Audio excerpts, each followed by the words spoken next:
All right, we back. Motor City Sports Talk in the building. We're talking about the draft. We're gonna do a quick wrap up show.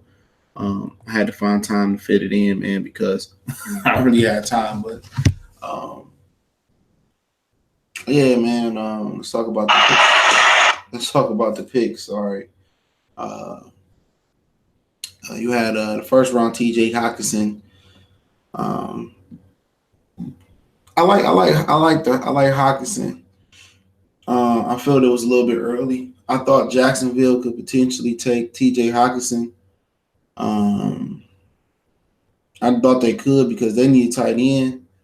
I'm not sure if they end up grabbing one in the draft, but they needed a tight end too. And Nick Foles, I think, needs a tight end to kind of be successful in my opinion. So I was I was I was surprised when I wasn't surprised, but I thought that Jacksonville would have tried to take a tight end, but they didn't. They didn't take one. So with the Lions, they took one. They felt that Hawkinson, was the guy at 8. I mean, I heard if Khalil Farrell was there, they was gonna take Khalil Farrell.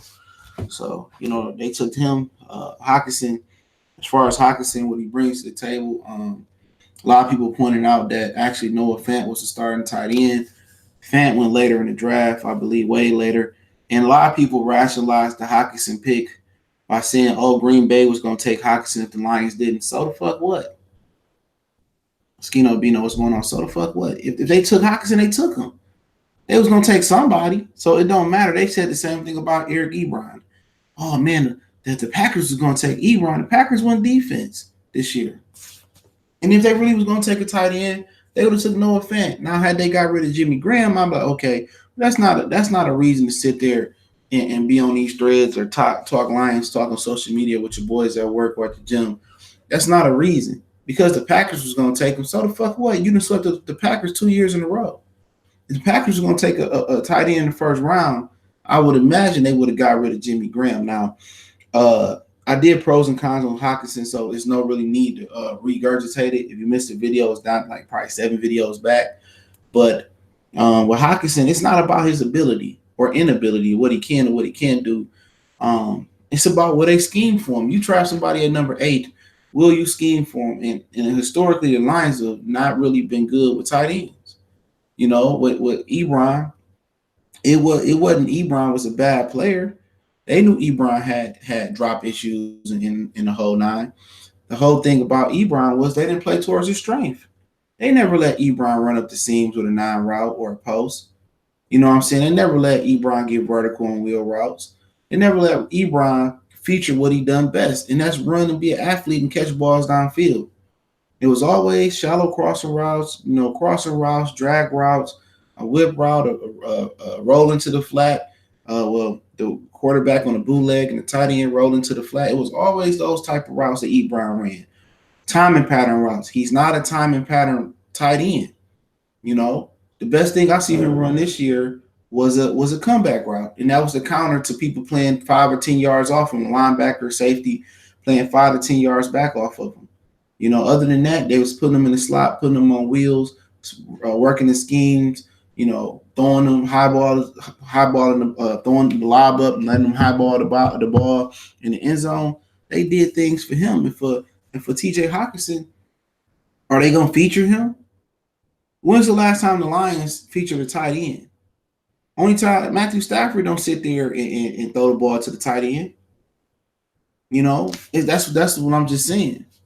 Shit, I hope we got a whole new game plan of attack, how to use our tight end. Well, Darrell Bevell didn't use tight ends well in Seattle. With Graham, he didn't have any. Well, Graham might just be finished.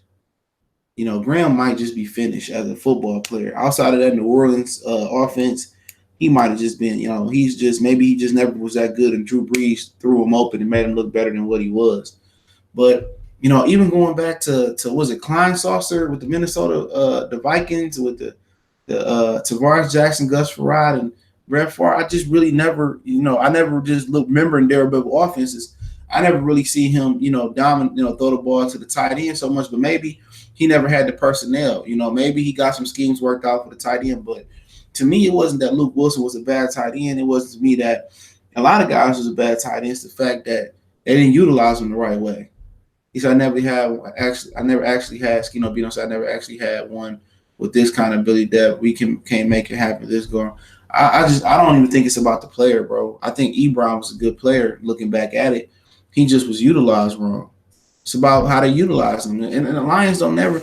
Well, the difference between the Patriot, man, and some of the things they do in the Patriot way that Bob Quinn is missing. The biggest thing is that Tom Brady is the Patriot way. He captained fucking America, okay? Everybody else is just showing you that time and time again. So the Patriot way don't work without number 12. Real talk. Belichick plays a part, but the star is number 12. What did Belichick win before Brady? Nothing. But another thing you notice with the Patriot way, week by week, they it seems like their whole scheme can change drastically week by week.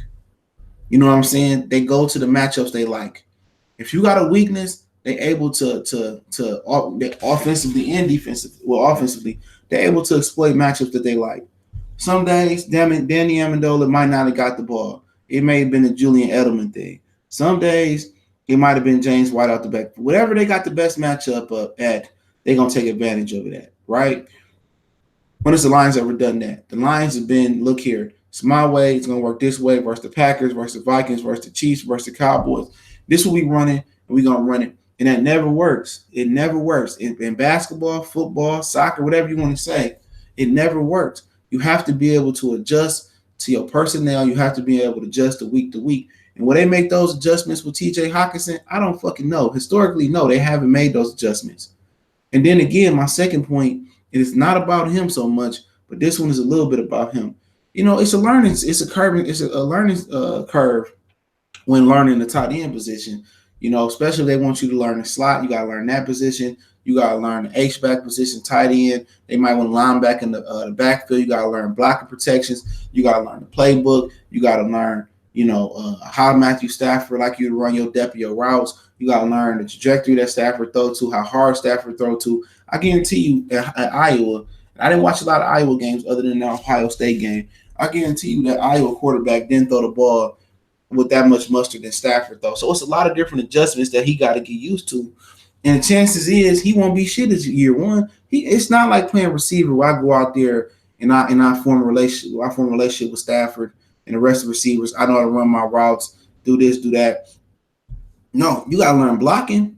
You gotta learn the slot receiver position, the tight end position, some stuff in the backfield. What if they want to line you up outside? Sometimes he got a lot to learn. Not saying the kid ain't smart, but also on top of that, you got to form a rapport with Matthew Stafford. You know what I'm saying? On top of that, you got to form a rapport with the left and right tackle. Sometimes you got to form a rapport with you got to form a rapport with the running back. You got to feel how he run and how he move. I mean, that's a lot to fucking ask for a tight end. This ain't a running back where, okay, I know how I learn my offensive line in camp. I learned my blocking protection. I learned a few routes. I'm good. The tight end position is a tough position to learn, especially from a franchise that historically hasn't had a lot of luck. There's a lot of pressure for him to perform. And that pressure was on Ebron off of Pettigrew, coming from Pettigrew. Ebron had a ton of fucking pressure for no apparent reason.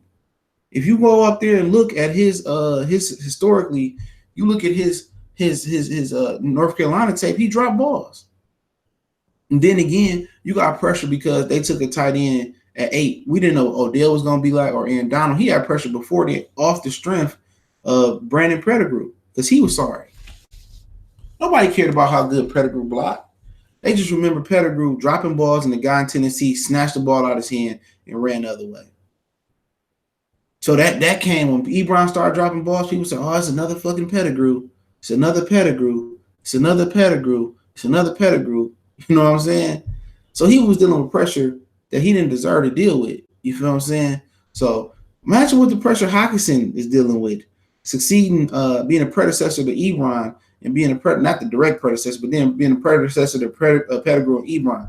Come on, that's a lot of pressure. And if he don't play with pressure well, and he go out there and drop a ball early, or he go out there and fumble early, or he go out there and and it ain't even his fault, and they don't utilize him the right way, then it's gonna be hell. But what he can help the Lions with is in the middle of the field. If the Lions can get some consistency in the middle of the field, you know how deadly Calvin Johnson would have been if the tight ends, Dan Pettigrew, or even Nate Burleson really would have stepped up and controlled the middle of the field. They haven't. And maybe Stafford don't like throwing in the middle of the field because you got to be accurate. If you want to be inaccurate, if you inaccurate all the time, you really want to throw towards the outside. You want to throw outside the hashes. You know, you don't want to be late with the ball outside the hashes because you go for 6, but you got more room for error. Across over the middle, you got to be pinpoint accuracy. That's where the majority of the coverage is at. Linebackers, even linemen getting their hands up. Safeties, you seen the play Eddie Jackson made on the Thanksgiving game. These dudes are highly athletic. You got safeties that got the feet of corners now. And that's just a different breed of athlete that's changing. So Hockenson, you know what I'm saying, if he can control the middle of the field, that's going to open up things deep, and that's going to open up things, intermediate for other receivers. Amendola and Hockenson work in the middle. If they can do that, then Stafford, if Stafford feel comfortable throwing in the middle, and I think that's a problem too. I don't think Stafford really feel comfortable throwing in the middle because a lot of picks can happen in the middle of the field with tight coverage and most of the zone coverage and coverages being over the middle of the field. So if he can get a rapport with Hockenson, they can work the middle. They need to change their scheme, work the non-route and the seam a little bit, work the post down the middle of the field behind the linebackers in front of the safety a little bit more. And then underneath, you'll be able to run those rug or rip routes, and those drag routes and shallow crosser routes with Amendola and Brandon Powell underneath. And then with him controlling the middle, then you got comeback routes, curl routes. You get one-on-one on the outside with Calladay and Jones, 2 big body receivers. Then even underneath, you can run some slant routes, or some what you call them fucking routes, them angle routes, and then you can open up underneath with Texas routes and all types of things. Theoretically, be able to get off. A lot of things can get off. A lot of things can happen if they can control the middle of the field with Hockenson. It is gonna happen. It's gonna make Amendola that much better. So really, I really think it boiled down to Bevel scheming, but also how comfortable Matthew Stafford throwing over the middle, because a lot of interceptions happen there. So I'm not. You said you got a strong feeling about any of the why. The why, as far as they don't throw the tight end well. Like I said before, maybe Stafford don't feel comfortable throwing it across the middle. When you go across the middle, just thinking in my mind about Drew Brees and what Jimmy Graham had and what Antonio Gates and Phillip Rivers had and Tony Gonzalez and Kansas City. A lot of that is trust. A lot of that is trust. Going over the middle of the field is trust. And a lot of it is scheme for Stafford, man. And maybe they scheme into his strength. Say, okay, Stafford is better throwing the ball outside the hashes or throwing it to the boundary. Maybe he's not comfortable throwing over the middle. And a lot of times, you're like, oh, man, why don't the Lions go deep? Or why don't they do whoop-de-whoop? A lot of times, maybe they hiding up a deficiency from a certain player. To the new young, you said new young bug. I'm still researching some of them. Yeah, I'm gonna get down the line, bro. I'm gonna keep going. But with Hockenson, I don't see him being rookie of the year this year. At least unless they really game plan for the kid, man. And him and Stafford hit it off. But yeah, let me go down because I ain't got too much time, man. Our band coming. We going down about to Jelani Tavai from number 43rd pick, number 2. Quite frankly, I watched some film on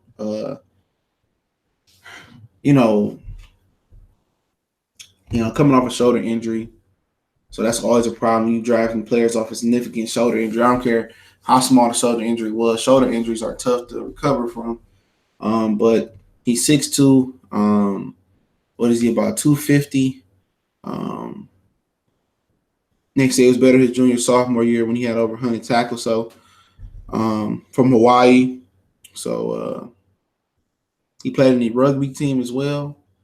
But I really don't have a feel for him like that. I just think if he can tackle, I think that's an upgrade. I think it's an upgrade from Davis. Davis can't tackle. So I will hope that he comes in and fill the need in middle linebacker position. And you ain't got to be the fastest player at the linebacker in certain schemes, but if he can tackle, he can plug gaps, and he can tackle with the big boys, then I think it's an upgrade in the middle. 250, 6'2", a little bit taller than Davis, a little bit. But if he can tackle, I think that's a real key. You need guys that can tackle, and I think a lot of things about the Patriot way is technique. You ain't got to be the flashiest, but if you can tackle, and that's gonna be key. Even though that D line is looking good right now, but can you tackle? And if you can tackle and you can be the sure thing, then cool. He also provides a rusher, so he also can shoot the A gap, the B gap. He also can play outside and do that. But if he, I'm not, I don't think he's a monstrous tackler, and that doesn't fucking matter to me. As long as you can tackle, you can stop progress, then yeah, that's what we want. We want a guy that can tackle, and then he can know his position in zone cover. Because it don't matter how fast you are, that don't mean shit about playing zone. Because Jared Davis is fast as hell. But he can't. He lost Ezekiel Elliott on the wheel route. In the Cowboy game, we lost the game. He always on the ground tying somebody's shoes. He always getting lost in covers. Remember that Patriot preseason game? So, what's up, Michael? So, my whole thing about it is, if he just do his job, if he, I like the kid up in Minnesota, the Kendricks character, the middle linebacker. I love this tape coming out of UCLA, man. He's a real good player. If he could be anything like that guy, and I think that guy ran like he didn't run a great 40, man. Let me see. Give me 1 minute, man. Let me check his 40 out, man. I don't really care about the 40 all that much, unless you're a cornerback or something like that. Unless you're a quarterback. Hold on, no, that wasn't his name. Oh, it was Eric Kendricks. Give me 1 minute.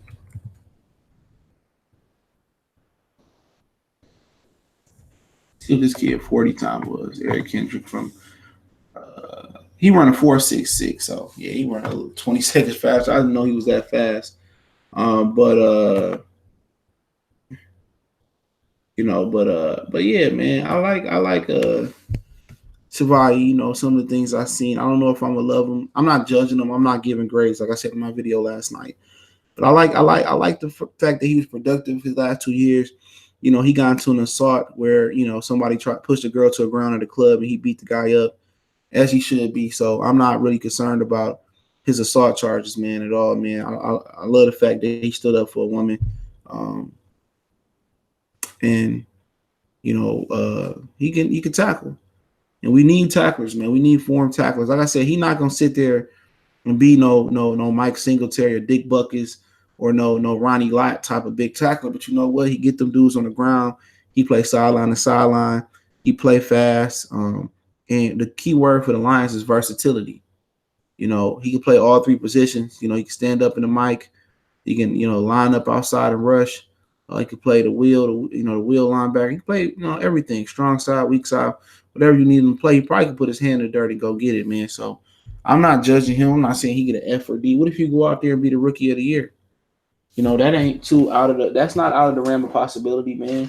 So to judge a guy before he get on that field, we judge him after the season, give him a semester grade, and then next year they get a final grade. We're down the line. All right, Will Harris. Now I looked at some tape of him. Definitely bringing more team speed. Team speed, and he brings leadership qualities. And I remember the scouting report saying about him that before you know it, he's gonna look up and be a solid starter for you, hard worker, 4.41 in the 40, a big hitter, expected to line up across tight ends at some point, so he can put him over tight ends and he should be able to cover them. A lot of leadership qualities, and obviously he got ties to Boston. He went to Boston College, and Pascalonia defensive end, he got ties to Boston College, and it seems like it's a buddy system with the Detroit Lions. Like if the Patriots wanted him, or he played at this school or whatever. And remember, the Florida Gators had a strong relationship with the Patriots for a while. They were taking some Florida Gators, Hernandez, Marcus Easley, and probably some other dudes, man. And remember, Bob Quinn came here and took a pair of Florida Gators and Davis and Tease Tabor, and there may be some more guys in there. So Pascaloni had ties to Boston College. Also, Bob Quinn said he, pretty much lived in the Boston area because when he played up there in New England, so they had ties to seeing Will Harris. So personally, he checked out. It was the buddy system with Harris. But his film is he brings some attitude, some a strong hitter, brings some leadership, excellent athlete. but he got to get better as far as playing the safety position and technique and, knowing with a squeeze. But, Will Harris, I don't expect him to come in and be nothing special. I think he's going to contribute on special teams right away.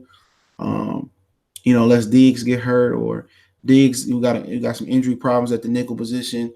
So, then he got to slide in there. But also you got Tavon still there, the kid from Tampa Bay came over, Tracy Walker Diggs. So, Will Harris is a 6'2" athlete at the safety position, but I don't look for him to make a huge impact on the field unless we got some injuries. I look for him to do some things and I look for him to do some things in special teams. You know what I'm saying? And some spot play. Okay, you had Austin Bryant, another guy who didn't have a combine like Jelani Tavai. He tore his pectoral muscle, but played the last 4 or 5 games of the season with a torn pectoral muscle, where Clemson won the championship. 6'4", 271 pounds. They got him listed as a situational pass rusher.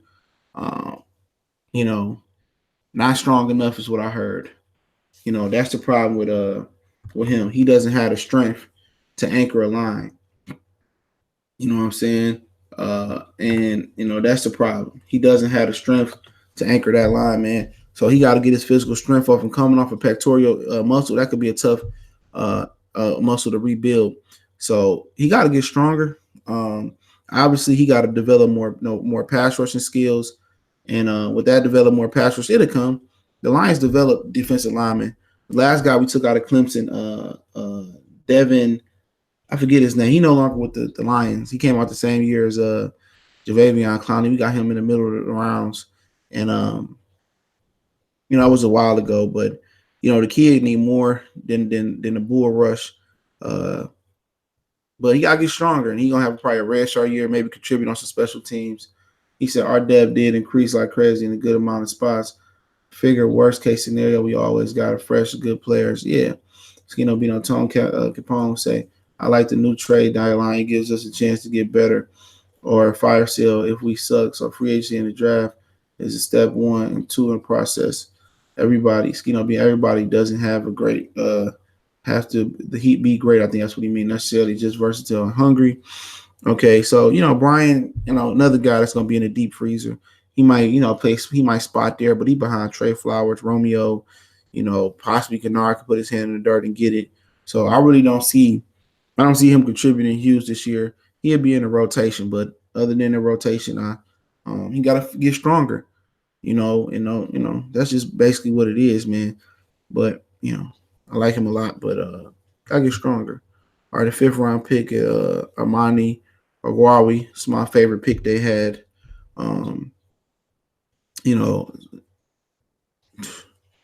So he got some speed. He's a 6'2" corner, 4.47.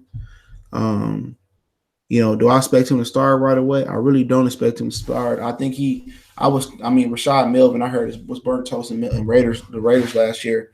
So he'd compete with Mike Ford. I like Mike Ford. I think with a full training camp and offseason ahead of Mike Ford, I think Mike Ford should be the leader in the house to get the number 2 position if Coleman stay in the nickel, which is a chance that Coleman can play number 2, they said, but I think he's going to stay in the nickel. I think Mike Ford is going to be the winner. Armani Arawi, he didn't have nothing but 1 year as a starter. I think a year and a half as a starter. I think he got all Big Ten honors. The best thing about Armani is that he turns his head and plays the ball. Great ball skills. Tease Tabor had great ball skills in college, but the thing about Tease Tabor is he just didn't have the athletic ability. I think the game was too fast, so he never really got his head around it, man. The game was too fast for Tease Tabor. So Awakwa, handsy guy, long guy. Got a knack for turning his head and breaking the ball up. And that's all we ask in Detroit is you turn your head around and play the ball as a corner. Nevin Lawson turned his head around and played the ball. Nevin Lawson might be a fucking all-pro Pro Bowler. Nevin Lawson is always right there stride for stride, but when the ball in the air, he want to hold you and get a pass interference penalty. So that's why I don't get. But Armani Awakwi, he's another guy that I don't expect to come in and make an impact right away, probably on special teams. That's the 3rd guy we didn't talk about. I don't think expected to come and start, but provide depth. I think he get an opportunity to learn from Darius Slay. Like I said before, he only started a year and a half at Penn State, and that's probably one of the reasons he failed, lack of repetition. But it wouldn't surprise me he got in there and started at some point. But good corner, probably got to learn some nuances of the NFL. I think Slay, I think he got the ability to be good. So if I had to pick, I think Mike Ford to be the leader in the clubhouse. I think Mike Ford to be the leader of the clubhouse to be the starter. Rashad Melvin, I heard he was garbage. One of my Raider boys told me. So that's my favorite pick of the draft. And then we go down to round 6, pick number 184, Travis Fogham from Old Dominion, a guy that's, like Omani Owari. I see a theme in these last 2 picks. He's a guy that let me see what they say in the chat. 313 box. Hey, 313 boxing. Follow my other page, man. I talk a lot of boxing on there, man. Goodfellas Sports TV, man. Check it out. He said, "Do you think they move into more run system and will it work?" Oh, you mean offensively? Yeah, that's what Darrell Bevell known for. He threw the ball with obviously. I think he had Brett Favre, but that was more Brett Favre. So yeah, I think they're moving into heavy sets. I think that's why Hockenson is very important because he can block on the edge and then play action. He's a big target that can catch. So yeah, I think it's going to be more, 2 tight end personnels. I think it's going to be, more heavy sets, more, even out the shotgun, you're going to see more heavy sets. So yeah, I think it's going to be a run between Anderson and Johnson. Fogham, you see a theme between Fogham and O'Rourke. 2 guys still learning. O'Rourke only a year and a half started at Penn State, I believe, if that. Fogham was born in Virginia, but he didn't live in the United States until he in some point middle high school. So he got to the game a little bit late. So he a guy with a lot of potential, a lot of upsides. 6'2", 215. He ran a 4.58, but catching on real good. He know how to use his body to get open. Once he learned how to run, routes, he'd get open, big body receiver, a lot of availability, a lot of catch radius for the kid. I watched some tape of him. He had 3 or 4 consecutive games of 150 yards. So he can catch the ball. But you know what? The thing about him and Amani is that they still learning the game. He's still learning the game. And at the end of the day, NFL coaching, he'll learn how to run routes better. But he might be that underneath presence. I kind of think he's going to be like an Anquan Bolden with a little bit more burst downfield, if he can be that, a guy that could work underneath, move the chains type of guy. I think if he becomes a route technician, he got natural hands, but he's a developmental receiver for sure. But you can throw the ball up to him. He just got that ability and the knack for the ball to bring the ball down. So it's a guy that you work on, develop, teach him how to run the route tree, stick route, curl route, comeback route.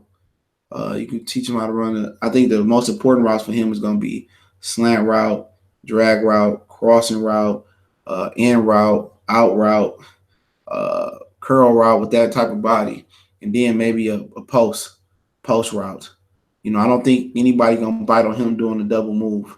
I don't think anybody going to play him 10 yards off for a comeback route, back shoulder route, stuff of that nature. So Fogham is clearly a developmental guy, and I think we just went 3 developmental guys. Well, not 3. I think yeah. Well, Harris, Austin Bryan, Armani Owari, and Fogham are 4 developmental guys that just, if they get coached up right in a year or 2, they'd be good. So I don't expect none of. If anybody's Armani Owari, that's gonna help the team out next year.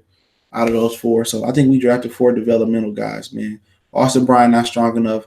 Will Harris is going to be tough for him to crack the rotation. So we got some special team guys out here that's going to do well. But, going to our second 6 overall pick, Ty Johnson out of Maryland. I believe he did some kick return. I think he timed at a 4.28 or unofficial 4.26 and a 4.28 at Maryland Pro Day. So fast kid, runs tough, has some kick return ability, and he provides that home run hitter speed. And he hungry. He had 27 bench rep or 225. And yeah, man. I mean, if he come in and be functional, remember last year Philip Lindsay, he went undrafted and he balled out, man. So if he can be functional, helping the kick return game with Agnew, and he can run the ball, like he did in college, which he was very, very productive in college, man. I believe that you can kick Theoretic to the side and save $3 or $4 million in cap. And like I said before, Kerryon Johnson do everything Theoretic do anyway. So Todd Johnson, it bring that explosiveness and that freak athlete to the backfield. So if he one of those Terrell Davises, Philip Lindsay type of guys, or those late running backs that just been surrounded by a bad team in Maryland, a bad coach, and he comes to NFL, you give him talent, and then he could he could do some great things. And you might got a steal here. And I like Bob Quinn taking a chance on the kid because the kid ran a 4.26 unofficial or 4.28 at his pro day. And he did 27 bench reps, and he can play the game of football. So I like the kid a lot, man. Don't think, Agnew making the team. You smoking crack. Who's smoking crack? Agnew 100% making the team. What are you talking about? That's the kick returner. Yeah, a whole lot of 12 person. I agree. Heavy set. Then you go Isaac Nada, whatever his name is from Georgia. He was a All-American. Ford got wheels. I really don't know how fast Mike Ford. He looked fast enough. He looked fast enough. So I don't think speed was a problem for Mike Ford. And I can look it up. Give me a minute.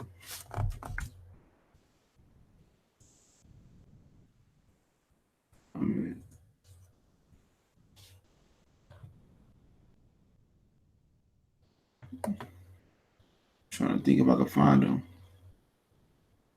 Yeah. So I don't think they got a 40 time on him. No, they don't have a combine on him. Let me see if I can see something what he did as pro day.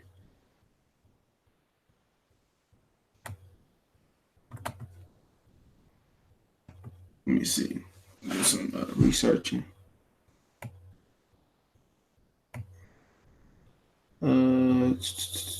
No, they ain't got it, man. So I have to do some more research. But yeah, man, I think Mike Ford was plenty fast enough last year, man, to hang up in the league. What's up, Twerk for Jerry? But yeah, Isaac Nonata, whatever his name is, he ran a 4.91, but he was known as a strong pass catcher at Georgia. Like I said, he was a All-American, Army All-American in high school. So he had a lot of hype. He was a junior. I thought, going the 7th round, he should have just came back to school. He probably got tired of Jake Fromm. 6'3", 244. Natural hands catcher. Wasn't that productive at Georgia because I guess Jake Fromm didn't really throw to the tight ends that much. But he may not even make the team. He might be on the practice squad. So that's something to look out for, man. So Corey Blue, what's going on? He said 4-2 need. He said just was we pursuing more vets, hopefully a quarterback. I ain't seen no quarterbacks out there, bro, to be real. Whatever I'm about to bring Sue, we ain't shit to lose by doing. Yeah, they should bring Sue back in, bro. Real talk with DeWine, he said, I saw we saying we pursuing more. I didn't see no veteran quarterbacks on the top 100 free agents available. Maybe I missed some guys, but get some good free agents still out there, but just not quarterback. What's going on, Jay White? But yeah, Isaac, whatever Nua, I don't think he's gonna be a factor this year. I don't think he's gonna beat out Toyota. I mean, shit, Mike Ford might not make the team, but he ain't a blocker neither. He a pass catcher running 4.91. Don't envision it. PJ Johnson, I seen some film on him the other was it yesterday? A guy that can move for 335 pounds. Man, I seen him run down a guy down the field. A guy that came out early, jumped from school to school for grades. He got 2 kids. So he playing for something. The Ravens really wanted him as well. And he an athlete, 6'4", 335, and can run down and run it back down the field. It's just another guy like Austin Bryant. He need to get stronger. And when you need to get stronger, that's something that could be corrected. Maybe come up a little high, get his pad level down, and work on some interior pass rush still. But historically, the Lions have developed defensive linemen. So if PJ Johnson got it in him, the one franchise that can bring it out of him is Detroit. He need to get stronger. He need to tighten up, get in the weight room, and maybe being on college and taking care of 2 kids. Maybe you don't have enough time to get dedicated to the weight room, classroom, kids. So cutting out college classes, cutting out the BS. If you can get in the weight room, get stronger, and put that with that athletic ability, maybe come down to 220 320 a little bit, and put more lean muscle on. They might got a little steal right there in PJ Johnson, so out of Arizona. So that was pretty much it. That was the draft, man. I just wrapped up the whole thing. I got to move some things from my couch. I see they drafted a guard for the O line from Wisconsin. They didn't draft a guard from. You mean they picked him up in undrafted free agency, or they traded for him? I've been seeing people say, but that Bowie guy, was he a free agent? I don't see him on the draft list. So he said, Wild Lions draft TJ Hawkinson. Y'all got to do the same thing with Ebron. Ebron had to go to the coach to revive his career. Sad. Yeah, maybe they feel like they need tight end. Ty Jackson just don't become a State Farm agent or something. Bob Quinn must not have been feeling him. Probably not. You know how I go for black quarterbacks, man. You know how I go for black quarterbacks, man. You know, it's tougher for us to get in the league, man. Y'all see how they did Dwayne Haskins. Ain't no way Daniel Jones bum ass better than Dwayne Haskins. This draft class was a depth move for our team, but overall, I think a lot of these players are going to turn out to be really great players. Yeah, down the line, for the first 2 rounds, that's the only 2 starters that I project right now, and Tavani might not start, so you might only got 1 projected starter right now, but injuries happen, so somebody might step in and be a starter, so you really don't know. The guard from Wisconsin gonna probably start too. Yeah, how did they get that guy, bro? That's what I'm trying to figure out. Was he an undrafted free? Because they didn't draft him. Did they trade for him? So yeah, I seen the kid, man. I think I had him going to him in our mock draft when I did the draft simulator. So yeah, Big Ten country. He went undrafted. I thought he was gonna get drafted according to the draft board. So yeah, he probably is gonna start. Yeah, he was a free agent. He's a big boy too. Yeah, man, you gotta just coach him up. Coach him up. Yeah, man. So I did a brief show. I'm gonna come and do a Piston wrap up show too, y'all, man. Y'all got any more questions? I'll answer them real quick, man. I gotta move some things around before my couch get here. So if y'all got any other questions, man, I'll answer them real quick. So I thought that kid would have been drafted, man, from what I heard. They said he had 20 offers and he wanted to come here 6'3", 6'6", 310. Yeah, because they got a right guard opening. So he can battle with Terrell Crosby for the right guard position. So they this was a depth draft, exactly. I'm not going mad at it. You can't grade a draft until at least 1 or 2 years down the line. So I'm not gonna give them a great draft grade. And gotta see how Bob Quinn utilized them. Who on your Piston draft watch? I didn't even look at, man. Somebody was telling me about a kid from Kentucky that can shoot, so I got to check him out. So I'm gonna start looking at the Piston draft watch, man. But I don't even know what pick we got. I know we outside the lottery. And I think that was a bad move. They should have just tanked. And then what if Milwaukee gets smashed by Boston? That just show you how far the Pistons actually are from winning. But it's another conversation, so they got another tackle too out of undrafted free agent, man. So they pay him the highest guarantee of any undrafted free agent. So Taylor Decker 5th-year option got picked up. The 15th pick, man, that's what you don't want to be at, man. But I think Ed Stefanowski and Malik Rose draft better than Jordan Bowers and Stan Van Gundy, Jimbo G. So that's good for them. But if Milwaukee gets smashed by Boston, I think 100% the Pistons need to go up. No more shooters. They need shooters, bro. If you're going to play with Andre Drummond, and Blake Griffin, they need shooters. You need shooters, period. You ain't going your two best players not physical. It ain't gonna matter who you put around. You got to be able to shoot in this league, especially when your big guy can't do a post move and can't do a baby hook, or he can't do a drop step, or he can't do the Sheed turnaround. He don't have no post move, so you got to be able to shoot. They need to shoot, man. I mean, that's the number one thing. You got Blake, you got Drummond, you got to shoot. That's their problem. They got to shoot.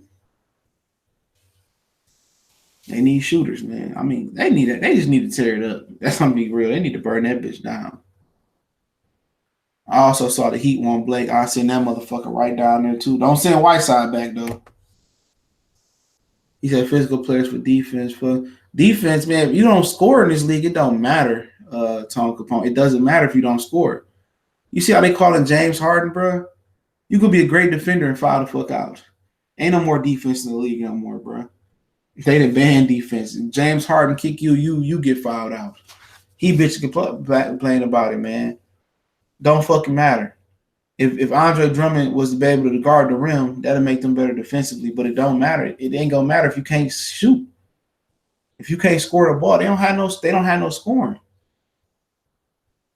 They don't have no fucking scoring. And this is a scoring league. Now, if you tell me 10, 15, 20 years ago, yeah, I would agree with you. But hey, it is what it is. You get a guy that can defend but can't shoot. So, who left a free agent at wide receiver? I was looking last night. I was just looking at the pass rushers and shit. But let me give you an idea who left. It took me a while to find a updated free agent list, man.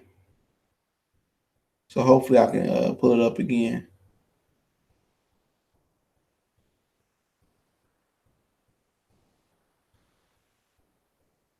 Let me see if I can pull it up. Nope, this ain't it. Oh, and receive. I know Dominican Sue, Ziggy Ansah, Eric Berry, Zach Brown, Nick Perry, shout out to Detroit, Trey Boston, Jamie Collins, Michael Crabtree is one, Glover Quinn, Jay Ajayi, Derek Morgan, Muhammad Wilkerson, Corey Legit, Danny Sheldon, Morris Claiborne, Jermaine Kearse is another one, Deion Jordan, Marshawn Lynch, who retired, Pierre Garcon is one, Jeremy Van Der, offensive tackle, Jeremy Pernell, Ryan Schrader, Donald Penn, Alan Bailey, Max Williams, receiver, Dontrell Edmond, Dez Bryant, Calvin Benjamin, receiver. And that's it. That's it. That's what he meant. He said Kennard got done in every time. Fuck. Well, I mean, at the end of the day, man, they need a whole new team. You can put whoever the fuck you want to put around them. They -10 in the cap. You want somebody? Bruce Brown is a defender. Is a defensive player, bro. What do you fuck you want from Bruce Brown? Can't score on the other end of the floor. He a liability. You know what I'm saying? You act like the Pistons a player or two away. The Pistons need a whole new team. You know what I'm saying? We need defenders. Oh, who fucking gonna defend Giannis? That's a team. That's a team effort right there. A whole team effort. Y'all be acting like, oh man, if we get this guy. No, we don't have no money. You know what I'm saying? You don't. Nobody gonna come say the Pistons, but them tearing that bitch down and building it up the right way. That's what they got to do. Too much cap getting took out of Blake and Dre and Reggie Jackson. It's too much money being spent. Ziggy a bum they don't give us one full season. Shit, he go to Seattle, that motherfucker gonna get 15 sacks. Watch what I tell you. Then they go to Seattle, he gonna get 15 sacks. 15 sacks. He said Bruce Brown he didn't provide shit on the offensive end. By your hypothesis, Tone Capone, like we just need defense. You got like two-way players, Paul George and Kawhi Leonard, just walking around this motherfucker saying, "Hey, what's going on? Come get me off the tree of two-way players." You know what I'm saying? Oh, come get me. I'm a two-way player. Hey, I'm here. The Lakers don't want me. LeBron needs somebody like me. Come on, I want to come to Detroit. It don't work that way, man. So the Lions had a good draft, bro, Jack. It was. I don't know how good it's gonna be, but I ain't mad at it. Bruce can develop offense. Hopefully. Jason Kidd develop. But for Jason Kidd, it's Ben Simmons who still ain't got a jump shot.